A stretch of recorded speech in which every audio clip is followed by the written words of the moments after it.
বন্ধুরা, আমার ভাইয়ের বয়স ৩৫ বছর হয়ে গেছে, কিন্তু তবুও তিনি অবিবাহিত ছিলেন। আমাকে এবং আমার স্বামীকে একসাথে দেখলে ভাইয়ায় সবসময় ব্যাকুল হয়ে থাকতেন। যখনই আমার স্বামী কোথাও বাইরে যেতেন, সুযোগ পেয়ে ভাইয়া আমাকে তার রুমে ডেকে নিতেন অথবা রাত জেগে আমার রুমে চলে আসতেন। একবার ভাইয়া অফিস থেকে রাত দেরিতে বাড়ি ফিরলেন। এসেই তিনি তার রুমে গিয়ে কম্বল জড়িয়ে ঘুমিয়ে পড়লেন। সকালে তার সেবা করার জন্য আমি তার রুমে গেলাম। তখন তিনি আমাকে তার কাছে ডাকলেন। যখন ভাইয়া তার শরীর থেকে কম্বল সরালেন, তখন সামনের দৃশ্য দেখে আমি হতবাক হয়ে গেলাম। তার শরীর থেকে কম্বল সরাতেই আমার নজর সেখানে আটকে গেল। এরপর ভাইয়া আমার সাথে টানা ৪ ঘণ্টা ধরে। এবং এই সব কিছু আমি এই গল্পে বলতে যাচ্ছি। নমস্কার বন্ধুরা, আজকের এই গল্পে আপনাদের স্বাগতম। বন্ধুরা, আমার নাম শীতল এবং আমার বিয়ে হয়েছে মাত্র ৪ মাস আগে। এই ৪ মাসের মধ্যে আমি আমার স্বামীর কাছে যা কিছু চেয়েছি, তিনি সবসময় বলতেন, ভাইয়াকে জিজ্ঞেস করে আনবঘু অথবা ঘি ভাইয়া থেকে টাকা নেবগু। প্রতিটি বিষয়ের ক্ষেত্রে আমার স্বামী রবি তার বড় ভাই সুমিতের অনুমতি নিতেন। রবি এবং সুমিত দুজনেই ভাই ছিলেন, রবি ছিলেন ছোট আর সুমিত ছিলেন বড় ভাই। সুমিত এখনও পর্যন্ত বিয়ে করেননি। একদিন আমি আমার স্বামীকে জিজ্ঞেস করলাম, ভাইয়া কেন বিয়ে করেননি? তখন তিনি উত্তর দিলেন, এখনও পর্যন্ত আমি এর কারণ বুঝতে পারিনি। ভাইয়ার বিয়ে করার ইচ্ছা ছিল না, তাই মা আমার বিয়ে করিয়ে দিয়েছেন। কি এখন সুমিতের বয়স ৩৫ বছর হয়ে গেছে। ধীরে ধীরে আমি বুঝতে পারলাম যে আমার শ্বশুরবাড়ির সমস্ত সম্পত্তি ভাইয়ার অর্থাৎ আমার জ্যাঠামশাইয়ের। তিনি নিজেই তার কোম্পানি প্রতিষ্ঠা করেছেন এবং আমার স্বামী সেই কোম্পানিতে কাজ করেন। সরল ভাষায় বলতে গেলে তিনি তার ভাইয়ের কোম্পানি চালান। আমাদের থাকার বাড়িও জ্যাঠামশাই তৈরি করেছিলেন। বাড়িতে দুজন ভাই একসাথে থাকতেন। আমার শাশুড়ি আমাকে বলতেন, এখন তুমি বাড়িতে এসেছ, তাই তুমি এবং রবি একসাথে থাকলে হয়তো সুমিতেরও বিয়ে করার ইচ্ছা হবে গু। কিছুদিন আমি জ্যাঠামশাইকে বিয়ের ব্যাপারে বোঝানোর চেষ্টা করলাম, কিন্তু তিনি কারোর কথা শুনতে রাজি ছিলেন না। আমি কয়েকবার তার বিয়ে না করার কারণ জানার চেষ্টা করলাম, কিন্তু কিছুই জানতে পারলাম না। ৪ মাসের মধ্যেই আমি শ্বশুরবাড়িতে ভালোভাবে মানিয়ে নিয়েছিলাম। আমার শ্বশুর ছিলেন না, কিন্তু তার জায়গায় বড় ভাই বাড়ির দায়িত্ব নিতেন। জ্যাঠামশাই আমার উপর কোনো রকম বাধা দিতেন না। একবার ভাইয়ার সামান্য জ্বর হল। ২-৪ দিন বাড়িতে চিকিৎসা করিয়ে তিনি অফিসে যেতে থাকলেন, কিন্তু ধীরে ধীরে সাধারণ জ্বর ম্যালেরিয়ায় রূপ নিল। তখন তাকে তাড়াতাড়ি হাসপাতালে ভর্তি করতে হল। জ্যাঠামশাই এখন ৬ দিন ধরে হাসপাতালে ভর্তি ছিলেন। এই দিনগুলোতে হাসপাতালে টিফিন নিয়ে যাওয়া এবং আনার কারণে আমি খুব ক্লান্ত হয়ে পড়েছিলাম। ৬ দিন পর ভাইয়াকে হাসপাতালে থেকে বাড়ি আনা হল। টানা হাসপাতালের চক্কর দিতে দিতে আমি খুব ক্লান্ত হয়ে পড়েছিলাম। বাড়িতে কাজ করার জন্য নৌকরানি ছিল, কিন্তু পরিবারের সদস্যদের আমার হাতের খাবার বেশি পছন্দ ছিল। নৌকরানির হাতের চা কেউ খেত না। শাশুড়ি মা আমাকে এক রুটি বানাতেও বলতেন না। একদিন আমি শাশুড়ি মাকে বললাম, মা, আমার খুব দৌড়াদৌড়ি হচ্ছে। রবির জন্য আলাদা খাবার বানাতে হয়, তারপর ভাইয়ার জন্য মরিচমসলা ছাড়া খাবার বানাতে হয়, আর আপনার জন্যও আলাদা খাবার চাই। এখন ভাইয়া কিছুদিন বাড়িতেই বিশ্রাম নেবেন, তাই তার দেখভাল আপনি করে নিন। কি তখন শাশুড়ি মা বললেন, শীতল, তুমি এখনও যুবতী, এত তাড়াতাড়ি ক্লান্ত হয়ে গেলে কি করে? আগে আমাদের জয়েন্ট ফ্যামিলি ছিল। তোমার বয়সে আমি কত কাজ করেছি তার ধারণাও তোমার নেই। এখন বাচ্চারা বড় হয়ে গেছে, তাই পরিবার আলাদা হয়ে গেছে। আজকালকার মেয়েরা জয়েন্ট ফ্যামিলিতে কি করে থাকবে? এখনই তুমি বুড়ির মতো হাঁপাতে শুরু করেছ। তোমার কাজে সাহায্য করার জন্য বাড়িতে নৌকরানি আছে, তবুও তোমার এত ক্লান্তি কেন? শুধু কয়েকটা রুটি বানাতে হবে, এতে এত সমস্যা কি? যখন আমি এই বাড়িতে বিয়ে করে এসেছিলাম, তখন থেকে আমি কখনো আমার শাশুড়ি মাকে রান্নাঘরে কিছু করতে দেখিনি। একদিন তিনি বললেন, আমি খুব ক্লান্ত হয়ে গেছি, আমাকে কিছুদিনের জন্য আমার বোনের বাড়ি যেতে হবে। এতে আমি বললাম, ঠিক আছে শাশুড়ি মা, আপনি কোনো কাজ আপনার সাথে নেবেন না। যেখানে যাবেন তাড়াতাড়ি যান। আমার এই তিক্ত কথা শুনে তিনি বললেন, এত তাড়াতাড়ি নয়, যখন যাব তখন তোমাকে বলে দেব। এরপর ১০ মিনিট ধরে বক্তৃতা দিয়ে তিনি সব কাজ আমার উপর চাপিয়ে দিলেন। ভাইয়ার অসুস্থতার কারণে তার অফিসের অনেক কাজ রবিকেই সামলাতে হচ্ছিল, তাই সে রাত দেরিতে বাড়ি ফিরত। একদিন দুপুরে যখন আমি ভাইয়াকে স্যুপ দিতে গেলাম, তখন দেখলাম তার শরীরে প্রচণ্ড ব্যথা হচ্ছে। তিনি একটুও হাত তুলতে পারছিলেন না। আমি তাকে আমার হাতে স্যুপ খাওয়ানো এবং স্যুপ পান করার পর তিনি তার শাড়ির আঁচল দিয়ে মুখ মুছলেন। আমি আঁচল সরাতেই তিনি আমাকে এক ভিন্ন দৃষ্টিতে দেখতে শুরু করলেন। ভাইয়ার অসুস্থতার সময় আমি সারাদিন তার পাশেই বসে থাকতাম, কারণ যে কোনো সময় তার কিছু প্রয়োজন হতে পারে। আমি তাকে হাতে করে খাওয়াতামও। ভাইয়া স্বাস্থ্য ঠিক না থাকায় পুরো সপ্তাহের ছুটি নিয়েছিলেন। সেই সপ্তাহের 4 দিন কেটে গিয়েছিল, আর এই 4 দিনে আমি তার খুব যত্ন নিয়েছিলাম। আমার এই যত্ন দেখে জেঠজি এতটাই প্রভাবিত হয়েছিলেন যে তিনি আমাকে বললেন, শীতল, তোমার কি চাই? যা ইচ্ছা আমি তোমাকে দেবঘু। আমি বললাম, ভাইয়া, গত সপ্তাহে আমি একটি নতুন সোনার নেকলেস দেখেছিলাম। এটি ছিল লেটেস্ট ডিজাইন, আর এটি নেওয়ার আমার খুব ইচ্ছা ছিল। কিন্তু রবি টাকার অভাবে তা নিতে মানা করেছিল ও আমি হতাশ হয়ে কথা বলেই ফেললাম, কারণ এখন সুযোগ পেয়ে আমি তা ছাড়তে চাইনি। জেঠজি বললেন, শীতল, তোমার সেই নেকলেস পছন্দ হলে তুমি আমাকে একবার বলতে পারতে না? আমি তখনই তোমাকে তা কিনে দিতাম। এরপর তিনি আমাকে তার কার্ড দিয়ে দিলেন, আর সন্ধ্যায় আমি সেই নেকলেস কিনে নিলাম। নেকলেসটি হাতে পেয়ে আমি আনন্দে নেচে উঠলাম। ধীরে ধীরে আমাদের চোখে চোখ পড়তে পড়তে আমরা একে অপরের কাছাকাছি চলে এসেছিলাম। আমি তো জেঠজির অসুস্থতায় তার দেখভাল করতে এসেছিলাম, কিন্তু ভাইয়ার যত্ন করতে করতে আমাদের মধ্যে এমন কিছু হবে তা আমি কল্পনাও করিনি। জেঠজি যে নেকলেসটি আমাকে দিয়েছিলেন তা দেখে রবি হতবাক হয়ে গেল। সে বলল, ভাইয়া আমাকে কখনো এত দামি শপিং করতে দেয়নি। তাহলে একবারেই তোমাকে এত বড় শপিং কিভাবে করে দিলেন?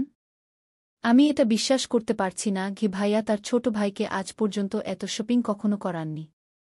মাত্র 4 দিনে ভাইয়া আমার প্রতি এমন টান অনুভব করলেন যে আমার একটি কথায় তিনি যা চেয়েছিলাম তা দিয়ে দিলেন।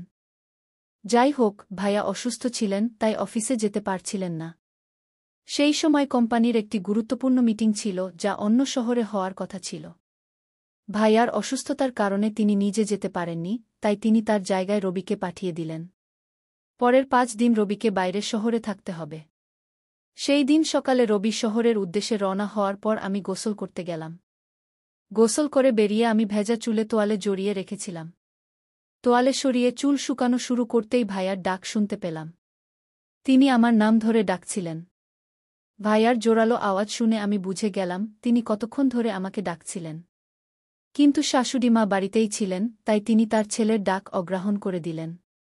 শাশুড়ি মা নিজেকে কাজ থেকে দূরে রাখার অভ্যাস ছিল, তাই তিনি সারাদিন বাইরে গল্প করতে চলে যেতেন। তখনই আমি দৌড়ে ভাইয়ার ঘরে গেলাম। দৌড়ানোর হুডোহুডিতে আমার চুলের তোয়ালেটিও খুলে পড়ে গেল। ঘরে পৌঁছেই আমি বললাম, ভাইয়া, আপনার কিছু দরকার ছিল? আমি গোসল করছিলাম, তাই আপনার ডাক শুনতে পাইনি। ভাইয়া বললেন, শীতল, আজ আমার একটু তাড়াতাড়ি ক্ষুধা পেয়েছে। যদি নাশতা পেতাম ভালো হতো। তাই আমি তাড়াতাড়ি নাশতা বানানোর সিদ্ধান্ত নিলাম। যাওয়ার আগে ভাবলাম ভাইয়াকে তার নাশতার আগের ওষুধটা দিয়ে দিই।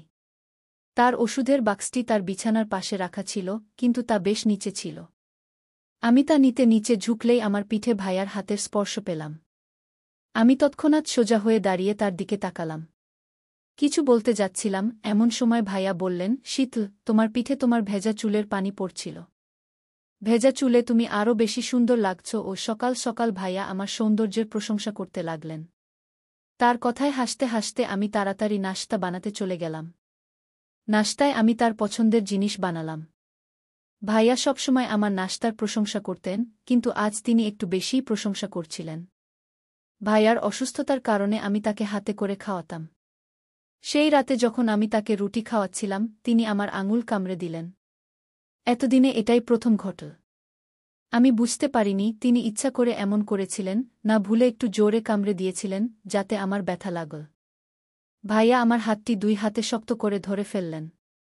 আমাকে এক ভিন্ন দৃষ্টিতে দেখতে লাগলেন। ভাইয়া আমাকে এক অদ্ভুতভাবে দেখে বললেন, শীতল, আমার স্ত্রীও তোমার মতো হওয়া উচিত ছিল। তার কথা শুনে আমি খুশি হলাম, কারণ মনে হলো তিনি বিয়ের জন্য প্রস্তুত হচ্ছেন। তারপর তিনি বললেন, আমার তোমার মতো কাউকে নয়, এখন তুমিই চাই। আহা, তোমার মতো কাউকে আমি খুঁজেই পাচ্ছিলাম না ভাইয়া। এই কথাটি আমার মনে গভীর প্রভাব ফেলেছিল। তিনি বলেছিলেন, বুঝে নাও, আমি তোমাকে স্ত্রী হিসেবেই চাই। এর অর্থ ছিল ভাইয়ার আমার প্রতি দৃষ্টিভঙ্গি ধীরে ধীরে বদলে যাচ্ছে। তখন আমি তার কথায় বেশি মন দিইনি, কিন্তু ধীরে ধীরে আমিও তার দিকে আকৃষ্ট হতে শুরু করি। ভাইয়ার অসুস্থতা আমাদের একে অপরের আরও কাছে আসার সুযোগ দিয়েছিল। সেই সময় ভাইয়া আমার সাথে বেশি কথা বলতে শুরু করেছিলেন এবং তার অনুভূতি প্রকাশ করতে লাগলেন। সেই দিন আমি অনুভব করতে শুরু করেছিলাম যে ভাইয়ার কাছে আমি পছন্দনীয় হয়ে উঠছি। দেখতে দেখতে ভাইয়ার ছুটি শেষ হয়ে এল এবং আমার স্বামীও বাড়ি ফিরে আসেন।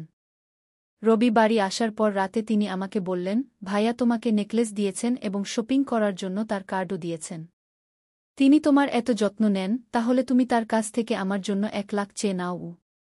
আমার কিছু জরুরি টাকা দরকার। আমি তাকে জিজ্ঞাসা করলাম, আপনার এত টাকার দরকার কেন? তিনি উত্তর দিলেন, আমার একটি বড় গাড়ি কিনতে হবে, এটা আমার স্বপ্ন। আমি সম্মতি দিলাম এবং রবি ঘুমিয়ে পড়লেন।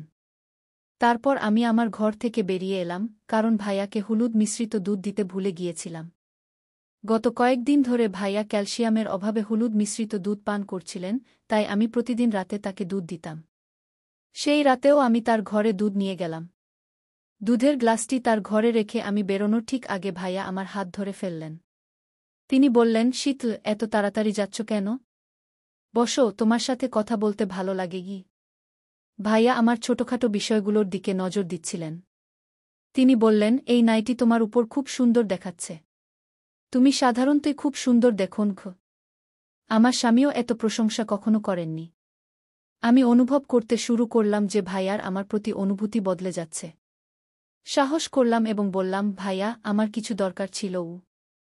এবং তার কাছ থেকে 1 লাখ টাকা চেয়ে নিলাম।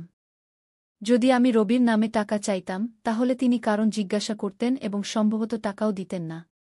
কিন্তু আমি আমার নামে টাকা চাওয়ায় ভাইয়া আমাকে কিছু বললেন না, বরং অন্য কথাই বলতে শুরু করলেন। তিনি বললেন, শীতল, যখন তুমি রবির সাথে থাকো, তখন আমার তার প্রতি ঈর্ষা হয়, কারণ তার তোমার মতো সুন্দর স্ত্রী আছে।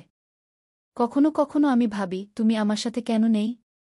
এ কথা বলে তিনি আমার চুলে হাত বুলাতে শুরু করলেন এবং ধীরে ধীরে তার হাত আমার শরীরে এগিয়ে যেতে লাগল। আমাদের মধ্যে কিছু ঘটতে চলেছিল, এমন সময় হঠাৎ ভাইয়া আমাকে দূরে সরে গেলেন। আমি কখনো তাকে না বলিনি, এর অর্থ হল সেই সব কথায় কোথাও না কোথাও আমার সম্মতি ছিল। এখন ভাইয়া আমাকে দূরে সরিয়ে দিলেন। তখন তিনি আমাকে সেখান থেকে যেতে বললেন। কিছুক্ষণ আগে তিনি আমার কাছে আসার চেষ্টা করছিলেন, কিন্তু হঠাৎ কি হল তা আমি বুঝতে পারলাম না। সেই রাতের পর পুরো 2 দিন ভাইয়া আমার সাথে এক কথাও বলেননি। তিনি নিঃশব্দে আমার হাতে 1 লাখ টাকার চেক দিয়ে দিলেন। আমি সেই চেক আমার স্বামী রবিকে দিলাম। রবি বললেন, ভাইয়া এত উদার হয়ে গেলেন কি করে? এটা আমি বুঝতে পারছি না। তিনি তো প্রতিদিনের হিসাবও নেন, আর তোমাকে একবারে এত বড় অঙ্ক দিয়ে দিলেন। ভাইয়া এবং আমার মধ্যে কী ধরনের সম্পর্ক গড়ে উঠেছিল, সে সম্পর্কে রবির সামান্যতম ধারণাও ছিল না। আমি তার কথায় শুধু মাথা নেড়ে দিলাম এবং রবি অফিসে চলে গেলেন। এই সময় ভাইয়াও অফিসে যাচ্ছিলেন। বাড়িতে এখন আমি একা ছিলাম। নৌকরানিও সব কাজ সেরে চলে গিয়েছিল। সবাই চলে যাওয়ার পর আমি আরাম করে গোসল করতে গেলাম। গোসলের পর আমি আমার ঘরে শাড়ি পরছিলাম। আমি শুধু পল্লুই পরেছিলাম, এমন সময় আমার ঘরের দরজা খুলে গেল এবং সামনে থেকে জেঠজি ভিতরে এলেন। তাকে দেখে আমি সম্পূর্ণভাবে হতবাক হয়ে গেলাম, কারণ আমার শরীরে পল্লুও ঠিকমতো ছিল না। আমি তাড়াতাড়ি পল্লু ঠিক করতে লাগলাম। জেঠজি আমার দিকে এগিয়ে এসে বললেন, শীতল, এত তাড়াহুড়ো করার দরকার নেই। তোমার শুধু একটু শাড়িই তো এলোমেলো হয়ে গেছে। আমার তোমার সাথে কিছু কথা আছে। এখন বাড়িতে কেউ নেই, তাই আমি অর্ধেক পথ থেকে ফিরে এসেছি। বাড়িতে কেউ না থাকায় ভাইয়ার আমার সাথে এত গোপন কথা বলার কি দরকার ছিল? আমার মনে অসংখ্য প্রশ্ন ঘুরছিল। আমি ভাবছিলাম, এমন সময় ভাইয়া আমার সামনে এসে ক্ষমা চাইতে শুরু করলেন। জেঠজির ক্ষমা চাওয়ার এই পদ্ধতি আমার কাছে খুবই অদ্ভুত লাগছিল। আমার মনে প্রশ্নের ঘূর্ণিঝড় চলছিল যে শেষ পর্যন্ত ভাইয়ার কি বলার ছিল যে তিনি এত সাসপেন্স তৈরি করলেন। যখন ভাইয়া আমার সামনে এসে ক্ষমা চাইতে লাগলেন, তখন আমি অবাক হয়ে জিজ্ঞাসা করলাম, ভাইয়া, আপনি আমার কাছে কী জন্য ক্ষমা চাইছেন? জেঠজি বললেন, শীতল, 4 দিন আগে যখন তুমি রাতে আমাকে হলুদ দুধ দিতে এসেছিলে, তখন আমি তোমার সাথে খারাপ আচরণ করেছি। আমি তোমার সাথে খারাপ আচরণ করেছিলাম এবং তোমাকে ঘর থেকে চলে যেতে বলেছিলাম। সেই দিন আমার আচরণ আমাকে খুব খারাপ লাগাচ্ছিল, তাই আমি তোমার কাছে ক্ষমা চাইতে এসেছি। আমি বললাম, কোনো সমস্যা নেই ভাইয়া। তোমার সেই আচরণে আমার একটুও খারাপ লাগেনি। তুমি তো আমার নিজের মানুষ। কি? আমার এই কথা শুনে ভাইয়া আরও বেশি আমার কাছাকাছি চলে আসলেন। তিনি বললেন, তোমার এই আপনত্ব আমাকে পাগল করে দেবে। এরপর তিনি আবার আমার সাথে ঘনিষ্ঠতা বাড়ানোর চেষ্টা করলেন। এবার আমি তাকে থামানোর বদলে প্রতিক্রিয়া দিতে শুরু করেছিলাম। কিন্তু হঠাৎ ভাইয়া আমাকে দূরে সরিয়ে দিলেন এবং ক্ষমা চেয়ে সেখান থেকে চলে গেলেন। এই আচরণে আমার রাগ হচ্ছিল। বারবার আমার কাছে এসে আমার অনুভূতি জাগিয়ে রেখে মুহূর্তের মধ্যে দূরে চলে যাওয়া আমার বিরক্তিবোধ বাড়িয়ে দিচ্ছিল। ভাইয়া ২ বার এমন করেছিলেন, কিন্তু এখন আমি ঠিক করেছিলাম যে আমি তার কাছেই যাব। সেই রাতে যখন শাশুড়ি বাড়িতে ছিলেন না এবং আমার স্বামীও কিছুক্ষণের মধ্যে গভীর ঘুমে চলে গেলেন, তখন আমি সুযোগ খুঁজছিলাম। যখন নিশ্চিত হলাম যে রবি গভীর ঘুমে আছেন, তখন আমি ধীরে ধীরে তার পাশ থেকে উঠে বাইরে চলে গেলাম। আমি নিজের কাছে জেঠজির ঘরে পৌঁছালাম। ভাইয়া ঘুমোতে দেখলাম। আমি তার কাছে পৌঁছাতেই হঠাৎ ঘরের লাইট জ্বলে গেল। পিছনে ফিরে দেখলাম আমার স্বামী সামনে দাঁড়িয়ে আছে। আমার স্বামী বললেন, শীতল, তুমি আমার ভাইয়ের সাথে কি করছো? রবি হঠাৎ ভাইয়াকে ইনজেকশন দিতে দেখে তাড়াতাড়ি আমার পাশে দাঁড়ানো ডাক্তারের কলার ধরে ফেল। আমি ডাক্তারকে নিজেই সাথে নিয়ে এসেছিলাম এবং আমার কথাতেই সে ভাইয়াকে ইনজেকশন দিচ্ছিল। আমাদের শোরগোলে ভাইয়াও ঘুম থেকে জেগে উঠলেন এবং তিনি কিছুই বুঝতে পারছিলেন না যে কি হচ্ছে। রবি বলল, ভাইয়া, আপনি একদম চিন্তা করবেন না। আমি আপনাকে কিছুই হতে দেব না। আমার স্ত্রী আপনার সাথে এমন কিছু করবে তা আমি কখনো ভাবিনি গিয়ে। এ কথা শুনে আমি অবাক হয়ে গেলাম। রবি ভাইয়াকে বলতে লাগল যে শীতল কোনো ডাক্তারকে সাথে নিয়ে এসেছে এবং তারা দুজন মিলে আপনাকে ইনজেকশন দিতে চাচ্ছিল। জেঠজি রবিকে শান্ত করলেন এবং বললেন, আমি এখনও বিশ্বাস করতে পারছি না যে শীতল কিছু ভুল করতে পারে গি। তারপর ভাইয়া আমাকে প্রশ্ন করলেন, শীতল, এসব কি হচ্ছে? তুমি আমার সাথে কি করতে চেয়েছিলে? আমি ধীরে ধীরে বলতে শুরু করলাম, ভাইয়া, আমি আমার সাথে গোপন রোগ বিশেষজ্ঞের ইনজেকশন নিয়ে এসেছিলাম। কারণ আমার সন্দেহ হচ্ছিল যে আপনার মধ্যে কোনো সমস্যা আছে। আপনি ৩৫ বছর বয়সে পৌঁছেছেন এবং আপনার এত সম্পত্তি আছে, তবুও আপনি বিয়ে করলেন না। রবি, আমি তোমাকে কয়েকবার এ সম্পর্কে জিজ্ঞাসা করেছি, কিন্তু তুমিও কিছু বলনি। আমার মনে হল সম্ভবত ভাইয়া তার সমস্যা সবাই থেকে লুকিয়ে রেখেছেন। আমাকে এটা পরীক্ষা করতে হবে, তাই আমি আজ ডাক্তারকে নিয়ে এসেছিলাম। ডাক্তার আপনাকে অজ্ঞান করার ইনজেকশন দিচ্ছিলেন, যাতে সে ঠিকভাবে পরীক্ষা করতে পারে এবং আপনি এ সম্পর্কে কিছু জানতে না পারেন গু। আমার কথা শুনে জেঠজি বললেন, শীতল, তোমাকে কে বলেছে যে আমার মধ্যে কোনো সমস্যা আছে? তুমি এমনটা কেন ভেবেছিলে? আমি উত্তর দিলাম, ভাইয়া, কয়েকবার আপনি আমার কাছাকাছি এসেও থেমে গিয়েছিলেন। আপনার কথাতেও এক ধরনের দ্বিধা ছিল। তাই আমি সত্য জানতে চেয়েছিলাম যে আপনার মধ্যে সত্যিই কোনো সমস্যা আছে কি না, নাকি বিয়ে না করার অন্য কোনো কারণ আছে। এজন্যই আমি আপনার সাথে মিষ্টি মিষ্টি কথা বলতাম। ভাইয়া, এখন সত্য বলুন, আপনার মধ্যে কোনো ধরনের সমস্যা আছে কি না, যা আপনাকে বিয়ে করতে অস্বীকার করাচ্ছে? জেঠজি তখন গম্ভীর স্বরে বললেন, আমার মধ্যে কোনো ধরনের সমস্যা নেই। আমার বিয়ে না করার শুধু একটি কারণ আছে এবং তা হল আমার ভালোবাসা। যখন আমি ২০ বছর বয়সে ছিলাম, তখন থেকেই আমি আমার বাল্যবন্ধু কবিতাকে বিয়ে করতে চেয়েছিলাম। কবিতা আমাকে খুব ভালোবাসত এবং তার পরিবারও আমাদের বিয়ের জন্য অনুমতি দিয়েছিল। আমি আমার মায়ের কাছেও অনুমতি নিতে যাচ্ছিলাম। কিন্তু কয়েকদিনের মধ্যেই আমরা জানতে পারলাম যে কবিতার খুব বড় একটা রোগ হয়েছে। তার বাবা-মা তার চিকিৎসা শুরু করেছিলেন, কিন্তু চিকিৎসার সময় টাকার অভাব হয়ে গেল এবং কবিতা তার জীবন হারাল। সেই সময় আমার কাছে এত টাকা ছিল না যে আমি আমার প্রিয়কে বাঁচাতে পারি। সেই দিনের পর থেকে আমি বিয়ের চিন্তা মাথা থেকে বাদ দিয়ে শুধু টাকা কামানোর সিদ্ধান্ত নিয়েছি। মা সবসময় আমাকে বিয়ের জন্য জোর দিতেন, কিন্তু কবিতা ছাড়া আমি আর কাউকে বিয়ে করতে পারিনি, কারণ আমার হৃদয়ে শুধু সেই ছিল। কখনো কখনো তোমাকে এবং রবিকে একসাথে দেখলে আমার বিয়ের ইচ্ছা হতো, কিন্তু যখনই আমি তোমার সাথে কথা বলতাম, তখন কবিতার কথা মনে পড়ে যেত। শেষ পর্যন্ত আমি নিজেকে বুঝিয়ে নিয়েছি যে যতই চেষ্টা করি না কেন, আমি কবিতা ছাড়া আর কাউকে বিয়ে করতে পারব না। কি কথা বলতে বলতে ভাইয়ার চোখ দিয়ে অশ্রু গড়িয়ে পড়ল। তারপর রবি তাকে সামলে নিল। এরপর আমি বললাম, ভাইয়া, আমি তোমার জন্য খুব চিন্তিত হই। তুমি হৃদয় থেকে খুব ভালো এবং এত টাকা উপার্জন করো, তুমি তোমার ছোট ভাইকেও সঠিক পথ দেখিয়েছ। কাল আমাদের সন্তান তোমাকে বড় পাপা বলবে, কিন্তু সে তোমাকে পাপা বলবে না। যতই হোক, তোমার সন্তান এবং আমাদের সন্তানের মধ্যে কিছুটা পার্থক্য তো থাকবেই। কাল বাচ্চাদের পড়াশোনার জন্য আমাদের অন্য শহরে যেতে হতে পারে। শাশুড়ি মা থেকে এখন আর কোনো কাজ হয় না, শেষ পর্যন্ত সে আমাদের সাথে কত বছর থাকবে? এভাবে কোথায় যাবে না? তুমি কতদিন একা জীবন যাপন করবে? এখনও তোমার বিয়ের সময় যায়নি। একবার কোনো মেয়েকে তোমার জীবনে একটু সময় দিয়ে দেখো, নিশ্চিতভাবেই তুমি তাতেও তোমার কবিতা খুঁজে পাবে। তোমার ঘরবাড়ি দেখে মাও সন্তুষ্ট পাবেন। ভাইয়া প্লিজ, তুমি তো বিয়ের কথা ভাবো, এখনও তোমার বিয়ের সময় যায়নি। এতদিন ধরে তুমি বিয়ে করো, এই কারণেই আমি এত চেষ্টা করছিলাম। আমার কথা শেষে রবি আমাকে এবং ভাইয়াকে ক্ষমা চাইতে শুরু করল।